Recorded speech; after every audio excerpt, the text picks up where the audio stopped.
And $5 super chat from Knife Mall. Instead of Trump investment accounts, give babies Trump debt so they can work to pay off $5,000 by the time they turn 18. Prep them for the real world.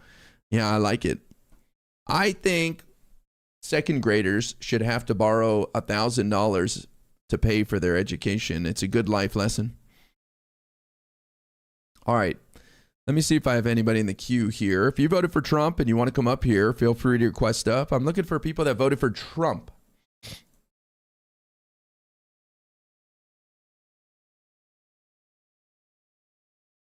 Thank you guys for all the likes as well. Appreciate that. Hey, what's going on? Hi, am I on? You are on the air. Did you vote for Donald Trump? I did not, but I had some issues with the last discussion you were having. I had some disagreements on that topic. With me? So, Okay. yeah.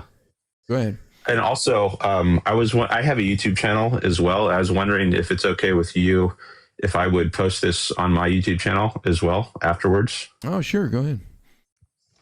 Okay. So I'm a big Ayn Rand fan. That's my general perspective. And I think people have a moral right to live for their own sake, and that they don't have a duty to sacrifice themselves for others.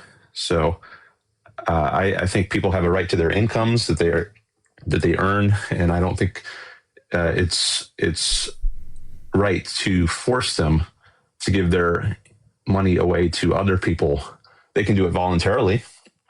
They can choose to help out others, but I think it's wrong to coerce people to finance other people's lives. So I don't believe in us having 11 nuclear-powered aircraft carriers. So should I not have to pay for our military to do that? I think I think the government should be funded by voluntary means. So okay, so then the government wouldn't be funded. No, I think it's in people's rational self-interest to have a military that protects them from foreign threats. So it's definitely in my interest not to be conquered by, for example, some Islamic theocracy that chants death to America.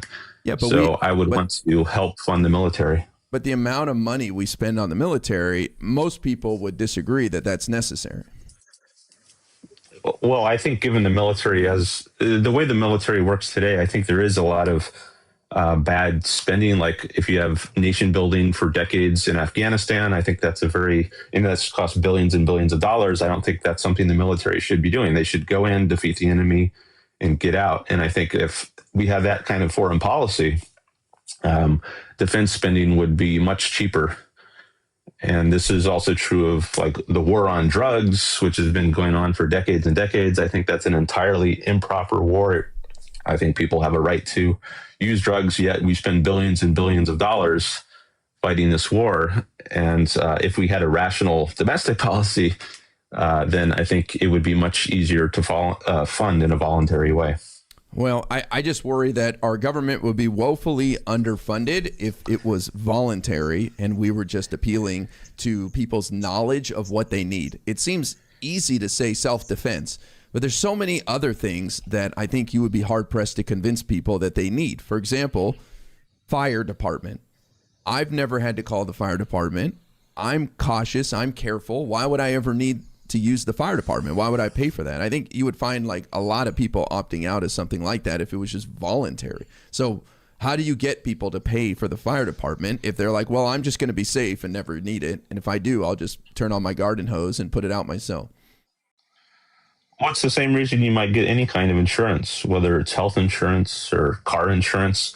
You can pay a premium in order to cover the risk that sometimes, I mean, you hope you don't have to take advantage of it, but a lot of people judge it to be in their interest to buy insurance. Now, I don't think it should be mandated. I think you can choose to go without insurance, whether it's health or fire, but I think a lot of people will decide that it's actually a good investment to make in case they need it. Do you think that the fire department should be private? You think there should be no public fire department? Yes, I only think the public things should be, the only proper functions of the government, on my view, are the ones that deal with protecting people from force, like from criminals or foreign invaders, and that's not something that the fire department does. So I think that should be a private function. Okay, and then something like Social Security. I think if that was gone, I mean, some high percentage of people end up depending on Social Security, like 80% of people. I think the average retirement savings at age 65 is less than 100,000. I mean, it's really, I mean, the median, it's very, very small. And so what happens if we get rid of something like Social Security? Well, I think people need to be responsible for their own retirements. And I don't think Social Security can be phased out overnight. I do think it should be done away with, because I don't think other people have a right to live off me, and I don't have a right to live off other people. But if we've already got this system in place for decades and people are already living on it right now, then I don't think you can just get rid of it immediately. But you phase it out over 30, 40 years, but then now we're back to a point where people are fully responsible for their own taking care of themselves when they're retired. How do we prevent just millions of old people from being homeless and unable to keep themselves alive? Well, I don't think there are going to be millions of old people. I think people will plan for their own futures, and they should. I mean, there might be a very small minority of people who are irresponsible and don't plan for their futures. And those people, maybe they'll just have to rely on voluntary charity. Are you saying that the reason why the median retirement savings is so small is because people know they can count on Social Security, and if you remove that, then they'll become more responsible? I don't know what the median, what the statistic you said is, but I do think that if people know that they're not going to be able to rely on Social Security, then more of them are going to plan accordingly, and they have no rights to. I mean, even if they don't, let's say they're irresponsible and they don't plan accordingly, well, that's their problem. They should have been responsible. But this is where we run into a problem here, because it's their problem becomes our problem if enough people are negatively impacted by something. No, I think it is. I don't think it's our problem. I do think it's their problem. Like, if let's say you're not responsible and you don't save up for your retirement, and you don't even have to retire. I mean, that's a choice. A lot of people, or some people, might love their work, and they, like, if you're a podcaster like you, maybe you want to do that forever. But let's say you do want to retire, and you're not responsible and you don't save up for it. Do you have a right now to live off me? Should I be forced to support your retirement? Well, I think it's in everyone's interest to make sure people are able to feed and house themselves. I don't think we as a society want to live in a world where there are millions of people miserable out there. I think we've made that decision that we want these safety nets to catch people, no matter if they're irresponsible or they just have some bad twists and turns in their life, or they just never received the education to take care of themselves. We don't want people to hit rock bottom. I mean, do you disagree? Well, I don't. You're speaking in terms of the we, like you're speaking for everybody. I mean, you don't speak for me. If there's someone who's been a terrible person, I mean, either just lazy or even worse, maybe it's a criminal, then no, it's not something. I don't want to help support that person. I want that person to suffer some consequences. I don't want him to be a parasite on me. These are your fellow Americans, though. They might be out to destroy me. They're criminals. So I don't think everyone, just because they're American on paper, doesn't mean they're good for me. I guess I'm curious why you're so negative about this. Why you don't see it as like a community. Why you don't see it as, if my neighbors do well, I do well, right? So if your neighbors isn't stressed about money and is able to advance their career, then they're going to raise better kids, and the whole neighborhood's going to benefit from everybody being better off. I want everyone to do well. I don't want there to be any criminals. But I also don't want there to be parasites who use coercion of the government to live off of me. So here's what I was saying. I was saying just a moment ago. I think the difference between conservatives and liberals is conservatives will focus on a few chuckleheads who take advantage of the system in a worst case scenario and ignore all the success stories. So I guess that's why I'm curious. Why are you focused on the couple of bad apples instead of all the success stories? Well, for one thing, I'm not a conservative. I Conservatives understand don't that. oppose the welfare states, but my focus is on freedom. And I might ask you, why aren't you focused on people's freedom? Why do you think people should be able to use the gun of the states to coerce other people into supporting them instead of promoting a society of responsibility? Because I understand that my happiness and my success and my freedom is intertwined with other people, because we are a community, and you can't just be on your own, and your neighbor's success will lead to your life improving as well. Well, it depends on the neighbor. I mean, I don't think everyone is worth supporting. Is if someone is hardworking and ambitious and trying to make a good life for themselves, I definitely support that. But I think that person is going to be able to support themselves. But if someone is a loafer and he is just lazy and he doesn't want to work to support his own retirement, then I don't think he should be able to support me. So I'm all in favor of people succeeding and doing well, but the vast majority of people can do that on their own, and they don't need government help to do that.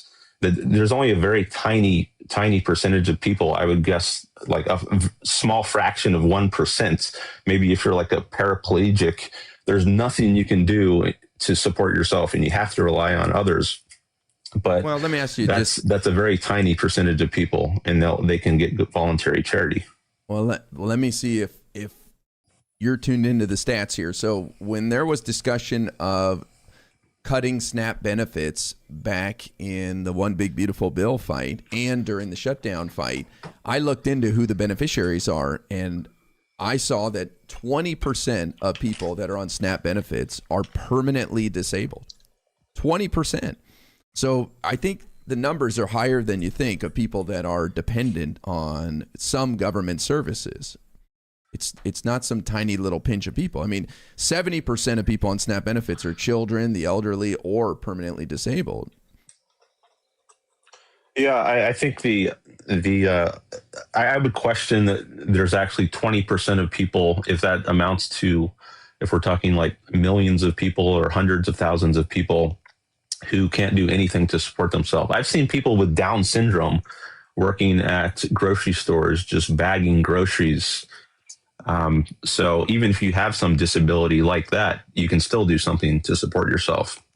So I think a lot of people who are eligible for welfare shouldn't be on welfare. And I would want to know, what is their actual disability? But even if they are disabled, I don't think that gives them a right to coerce others to support them. I think they would need to ask others for voluntary charity. Wow. That is something. I mean, if you're disabled, what would you do? Do you think it's appropriate to, in effect, go up to someone and point a gun at them and say, if you don't support me, I'm gonna hurt you physically? Or would it be better to ask someone for voluntary assistance? We as a society have an obligation to help those that are permanently disabled.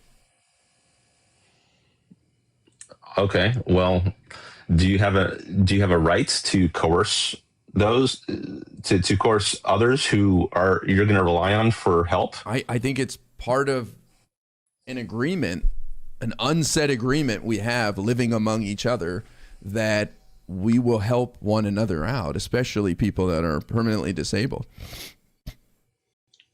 Well, where does this duty to help others come from? I mean, I think my fundamental purpose in life is to pursue my own happiness. And if others can somehow contribute to that, I'm happy for them to be part of my life as my friend or my business partner. But if they aren't doing anything to contribute to my life, then why should I be supporting their lives?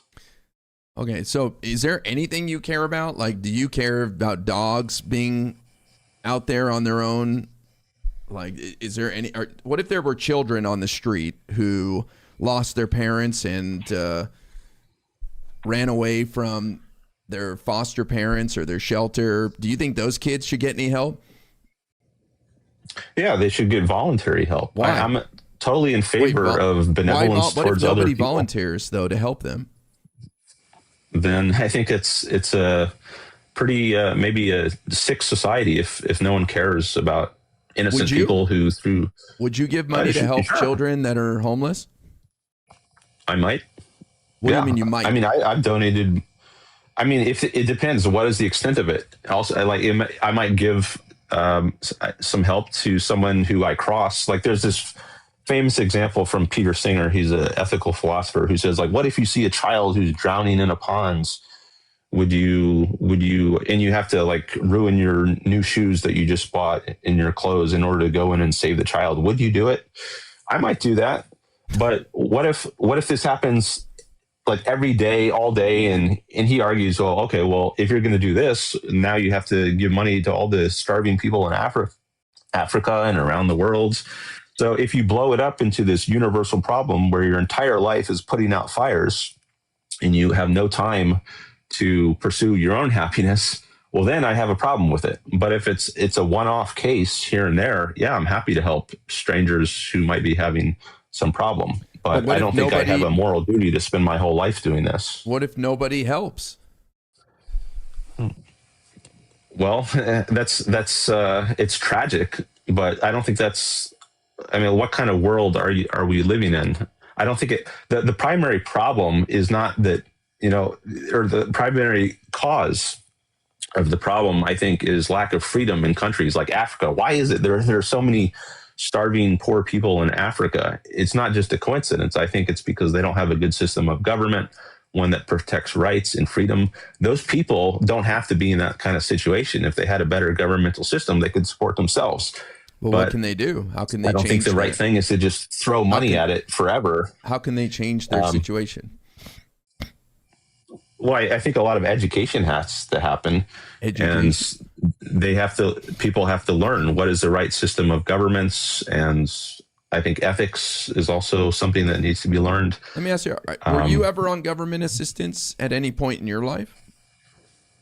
No, not never like unemployment welfare, or if you mean anything. I mean, you could say a child tax credit is a bit of a handout. Did you ever receive that? No. So you don't have children? No. Okay. Well, and if I did, I would have to support them. I think you have to be responsible for yourself. If you're going to make the decision to have children, you have to realize that that's your responsibility, and you can't, or I would say you shouldn't. I guess you can rely on a government help for that, but I don't think you should be able to. I think it's your responsibility. What do you think of my argument that I look at these government services as an investment in people? So Joe Manchin, the former senator from West Virginia, he was an advocate for paying for universal pre-K, so paying for more public education, because he cited data that showed even just 1 year of pre-K could increase the odds of a kid graduating high school and going to college and not being dependent on government services, not only for themselves as an adult, but also for the next generation. So why do you not see this as an investment in people that can lead to them not being dependent on government services in the future? Okay, sorry, I was a little distracted when you asked that question, because I was thinking back to your previous question about have I ever been on government assistance. And I did think of a case where you might say I was on it, which is Medicaid, which I have been in. Most of my life I have not, but there has been a temporary time when I have been, not because I wanted to, but to my knowledge, there isn't a private insurance market for people with very low income. So I would prefer that we didn't have the system of Medicaid. I would like that to be phased out. But I think for people at my income level, there just wasn't a private option available. And so I had to be on it for a while. What would have happened if you weren't able to be on it for a while? Well, then I wouldn't have insurance, and that would put me in a tough spot. But I think there should be free market options for people who have low incomes. And right now, I don't think there are. So you're willing to pay for that? Oh yeah, yeah. I would. So there are cheap insurance options. That wouldn't be voluntary, because we wouldn't be able to afford that just by convincing people, hey, you should contribute a few dollars for other people who may be down on their luck at a period of their life where they can afford health insurance. So you're going to get very few people that contribute to that. So that would have to be something mandatory, no? No, I think private insurance, what I have in mind is private insurance, but there can be different levels of it. So you can get very expensive insurance plans that cover a lot, and other less expensive insurance plans that cover much less. So just like, with food, with any good, like food, you can go to McDonald's and shop off the dollar menu, or you can go to a 5-star restaurant and get very expensive food. Well, and I think if we had a private insurance system, there would be a range of options, including options for very low income people. What could you have afforded when you were very low income instead of Medicaid? What do you think you could have afforded for health insurance? Some cheap insurance plan that doesn't cover a lot. It just covers catastrophes, like if you get in a very serious medical accidents. What would prevent everybody from just buying that catastrophe insurance, thinking, well, their imagination isn't going to lead them to, I should get a solid plan. I should just get the shittiest plan possible just in case. I don't see the issue. I mean, it's just like the food options. There's going to be a range of options. Well, I mean, insurance by its nature, I think it's designed, it should be covering catastrophic insurance primarily, at least. But right now it covers pretty much everything. Like even if you have a minor thing like a cold, then that's covered by your insurance. And I think that makes for an inefficient kind of system. Insurance is not doing what it's designed to do, which is just cover catastrophic issues. One thing I think that we're missing here is that there's like 70 million people on Medicaid, and yet corporations are making billions and billions of dollars. It's almost like the government is subsidizing corporations not paying for more benefits. Why not just extract some of that wealth from these corporations that are profiting so much, and then the government won't have to spend as much money. You and I won't have to spend as much money. Why not focus your energy on pulling more from these companies and forcing them to contribute more, since they're succeeding off of our backs? I didn't follow that, but I do think there would be a profit incentive that if we had a fully private market in health insurance, there would be these, I don't know, you said 70 million people are on Medicaid. I think there would be a market for people to make profits and to provide, just like there is with McDonald's, which you can buy off the dollar menu or whatever. Lots of people who would want to buy cheap insurance. Hold on, I'll state it again and see, because if I didn't state it clearly, I'm sorry. But hold on, I got a huge raid over on Kick. Anything else? Thank you, Dan and Mooten, for the raid. Welcome in, guys. We're just debating on TikTok. I've got a libertarian guest here who wants... Not a libertarian. You're not a libertarian? Yeah. What do you call yourself? Objectivist. Ayn Rand's philosophy is called objectivism, and I that's what I support. Okay, I'm not familiar with that. A lot of the libertarians are anti-state. They don't want any government at all. They're anarchists, but I'm not that. I think there should be a government. It should just be very limited in its functioning. Just limited to basically police, military, and courts. All right. So I brought up a point that there's 70 million people on Medicaid right now. And a big reason for that is that companies are not paying people enough. I don't think that they're paying them fine with their compensation nor the benefits. And I think we should force these companies to share more of their profit with their employees, and then the government would have to pay less to help people. That's what I'm asking you. Why put the onus on individuals when we've got these corporations that are making a fat living and profiting off of our backs, and then allowing the government to subsidize their lack of benefits? Why not go after them? Well, I mean, for one thing, you say corporations or companies are living off of our backs, but I think that's not a fair picture of what's going on. I think there are mutually beneficial relations between companies and the people they employ. I mean, you're able to make a living by working for a company. That's a benefit you get from them. And they're able to maybe make a profit by employing you. So it's a win-win, or at least it's intended to be a win-win kind of relationship. It's not that one is just exploiting the other and the other is being exploited. It's a mutually beneficial kind of relationship. Yeah, but these companies are doing very well. So do you think... Some are. I mean, sometimes they go bankrupt.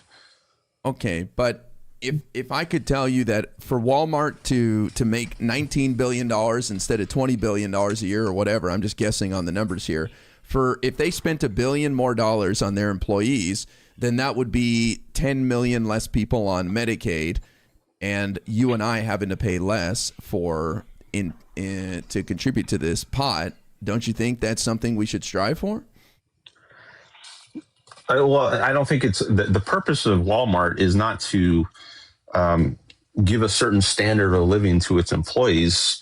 I think it's to make a profit, and we all benefit from the low prices. I mean, if they paid their employees higher wages, then that would mean the cost of their goods in their store would have to be less. Why? The profit margins would decrease. And would you like that? Would you like all your goods at Walmart to cost you more? Why would my goods at Walmart cost more if they make $19 billion instead of $20 billion? I don't know how they do their accounting, but in general, like if you have less profits, then I mean you might have to raise the cost of your goods. Well, I mean, what do they do with those profits? A lot of businesses, they reinvest them into their business. And it's for, I don't know, various purposes. Maybe they'll open a new store in a new location, and they can't do that. Maybe there's an entire community that they're not going to be able to serve because they don't have enough profits to open a new business. Well, when I went to business school, we were taught about investing in the community. Whether you're a brick and mortar store and you sponsor the local volleyball team, the local high school volleyball team, or whatever, you're part of a community. And you should be investing in your community. So I look at it as, if Walmart's going to have a successful business and they're going to live great lives off of selling goods and taking up that space in our lives, then they should be contributing to society as well. It's not just about making money. Well, I think there is a contribution to society just by virtue of running their business. I mean, all kinds of people can benefit from getting their cheap goods at Walmart. And there's no further, like you often hear this phrase, give back, as if they took something and weren't offering anything already just by virtue of running their business. But I think they are doing that. By pursuing their profits and running their business, we're already benefiting from them, from the cheap goods we get at Walmart. So I don't think there's a conflict. Imagine if there were 4 Walmarts in town and they all had to compete with each other. They would have to offer lower prices. They would have to offer better benefits for their employees because they're competing for a limited supply of people. And I think then we would benefit. So one way we can force Walmart to do better is to take away their monopoly. Why is there only one Walmart? Well, there's not one. They don't have a monopoly. I mean, they compete with other places like Kmart or Sam's Club or Costco. There's all kinds of competitors. Target. There's plenty of places where Walmart is the only place, the biggest employer in town. Or another example is Amazon. We should have 4 Amazons right now competing for labor, and therefore they'd have to provide better benefits. But this is a way that these giant corporations use their power and their money to restrict competition, and then they can offer people less because they're the only option in town. Well, there's always going to be a limitation in options. Like, you know, if there's some cook at a certain restaurant who does burritos in a certain way, Pedro's Burritos, and he's the only one who can cook burritos exactly like he does. And he's only, just a mom and pop place, one outlet. Does he now have a monopoly on Pedro style burritos? If so, is that a bad thing? Should we, force him to train other people who can prepare burritos just like he can? It is a bad thing because Pedro isn't going to innovate. He's not going to try as hard. He's not going to pay the people that help support him as much if he's got a monopoly. So I'm curious, as an objectivist or whatever, however you would call it, do you support monopolies? Well, it depends what you mean by monopolies. What I support is the freedom of people to act as they choose. And that means the corollary of that is people shouldn't be forced. So like USPS, United States Postal Service, is a monopoly. They have a monopoly on certain kinds of mail delivery. And you're just not, my understanding is that like FedEx and UPS, they're not allowed to compete when it comes to delivering certain kind of parcels of mail. Now, do you support that kind of monopoly? I don't. I think people should be free to compete with USPS. But if you win something if you win a lot of like dominant market share just through virtue of your success in the market, like Rockefeller, he had over 90% market share on a free market. I'm fine with that. Even he was not in a monopoly. He didn't have 100% market share, and eventually he was outcompeted.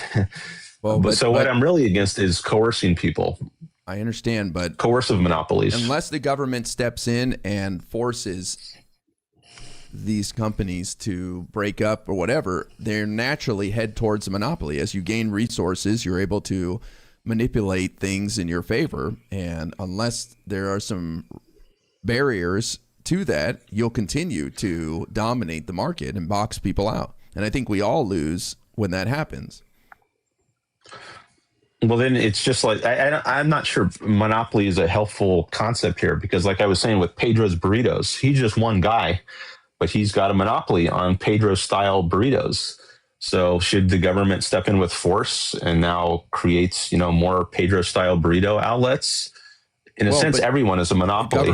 The government can stop Pedro from owning every single Mexican food restaurant in town. Well, if he's the only one who wants to do Mexican restaurants in a given town, I don't think that's a problem. I mean, you could try to compete with him. You could open your own Mexican restaurant if you think you can do better business or provide a better service. I think you should be free to do that. But I don't think the government should step in and stop you from doing that. Pedro can throw his weight around. He's got money. He's very successful. He's a celebrity. He's got friends in government, and he can manipulate things so that you can't open your Mexican restaurant. Well, friends in government, I think that's where you start to get cronyism, and that's a violation of the sort of principles I advocate. So you shouldn't be able to lobby the government for special favors. You have to compete on a free market. But how do you regulate that? Well, you don't. It's just it's not regulated. It's free competition. I think regulation is the opposite of competition. So if you want to start up a business to compete with Pedro, you hire a chef, hire some waitresses, get some capital, maybe go to a venture capitalist, or if it's small enough, you don't even need that. Pedro's got friends in city council, and he restricts the number of licenses that can be issued, and he makes it like a giant. A huge process to go through that's unattainable for your average person trying to start up a restaurant in the neighborhood.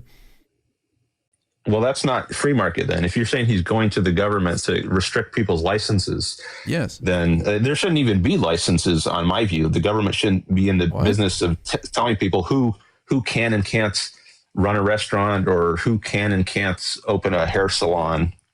That's not the proper function of government, on my view. So you think anybody should be able to open a restaurant and it poisons people? They get sick because of bad, not keeping the place clean or whatever? I don't get it. No, you can't poison people. That's a way of initiating force against people. Okay. You can take someone to court and sue them if they poison you. Well, you don't have any money. I'm just like, what would stop somebody from just opening up a restaurant and not living up to some regulations? You don't think any regulations are good? No, because they coerce people. And I think it's not in your interest to poison your customers and kill off your customers. You're not going to get a very good reputation on Yelp or whatever other rating agencies people use to decide who is and is not a good business to patronize. You don't need the government to coerce people. You can use the profit motive. And if someone resorts to physical force by poisoning people's food, I don't know why they would do that, because I said they're going to tank their reputation and go bankrupt. But if they do that, you can take them to court and sue them. All right. Well, I want to get back to debating Trump here soon, but I do have one last question for you, and that is about what I mentioned earlier, which you said you got distracted from, so I'll repeat it again. Why do you not see this as an investment? So I gave the example of Senator Joe Manchin from West Virginia, who was a big advocate for universal pre-K, which would be an additional year or two of public education. And he cited stats that showed kids that got universal pre-K, or that were in a solid pre-K, had a much better chance of graduating high school and college and being less dependent on the government, and not only them, but their kids as well. So this investment in the people led to them being less dependent on government services in the future. Why do you not see it like that? So why would I oppose something like universal pre-K? Yeah, why would you oppose everybody being forced to support universal pre-K so that people can be less dependent on government services in the future? Well, there's a couple things there. One, I think it's a violation of rights. I think if you have kids, it's your responsibility to raise them and pay for their education. But also, I think our education system is a disaster. I mean, we often hear these studies about how that's great that kids, you feel that way. But that's great. But the data doesn't back up how you feel. Joe Manchin proved that the investment would lead to good results. He had the data to support that. I mean, I've often heard horror stories about kids who they graduate high school and they still can't like find France on a map. Okay, that's great. I used to be a tutor myself, and I've had kids who couldn't do basic arithmetic. There's always going to be bad apples and chuckleheads. I'm telling you, the data proves that it will get people off government services, and you and I will have to pay less in the future. Why wouldn't you support that? Well, I don't concede that the data proves that having universal education at the K-12 or pre-K or whatever level makes people less dependent. I think likely the reverse is the case. I think a lot of public school graduates end up very dependent because they're not trained properly, they're not educated, and they're not equipped to live an adult life because they wasted so much time in a garbage education system. Which, if we had private education with competition, which instead of like teachers unions who keep their jobs no matter how bad their performance is year after year, if they can't get fired, I think if we had free market incentives and competition, that would raise the quality of education radically, and then people would be much better able to support themselves once they become an adult, and they wouldn't need the government assistance nearly as much. Well, even with it as it is today, even with all the public education, I don't think they need it. As I said, I think it's a very tiny percentage of people who literally can't do anything to support themselves. Well, I think a very small group of people then would get that great education, and a lot more people would be left out. Last question. What do you think about the age of consent? I think there should be one. I mean, I think there is a difference between adults and children, and it's important that that be recognized in the law. So that's actually one thing that distinguishes me from at least some libertarians who I think would deny that there should be age of consent. But I think there has to be an age of consent. And it's to recognize that people, their minds have to develop to a certain level before they can be mature enough to make responsible decisions about everything about their lives. Okay, so you think libertarians are PDF files? Some. I've discussed this with some libertarians, and some will say, "Oh no, I think there should be an age of consent." But I think there's at least a subset of libertarians who think there shouldn't, and it's somehow a violation of their freedom if they're not allowed to be if adults are not allowed to be with children. I disagree with that, but I don't know that that's universal among libertarians. So I think there might be a split among them on that issue. That's sad. That's sad to hear that there's a split among them on there. I think if I find myself standing with a group of people that are arguing against the age of consent, I'm probably out of there. You know what I mean? Yeah, I'm sympathetic to that. And also on foreign policy, I think a lot of them have some very bad views. I think a lot of them are anti-Israel and maybe also pro-Russia, or I think the fundamental is actually anti-America, because America is an example of a successful state, or at least the most successful state, arguably, or at least one of the best states in history. And libertarians are anti-state. They're all about being anti-governments and pro-anarchy. So if there's an example of a successful state out there, one that millions of people from around the world want to come to, and we've seen that with the great amount of immigration to this country, then I think the libertarians hate that. So they hate a lot on America. And I think there's been people like Murray Rothbard, one of the fathers of libertarianism, who was actually pro-USSR as against, like in the Cold War. So I think a lot of libertarians have very bad views on a range of issues, including foreign policy as well. Agreed. All right. Well, nice chatting with you. Thanks for sharing your thoughts with me. Yeah, thanks for having me on. I appreciate it. All right. Have a good one. You too.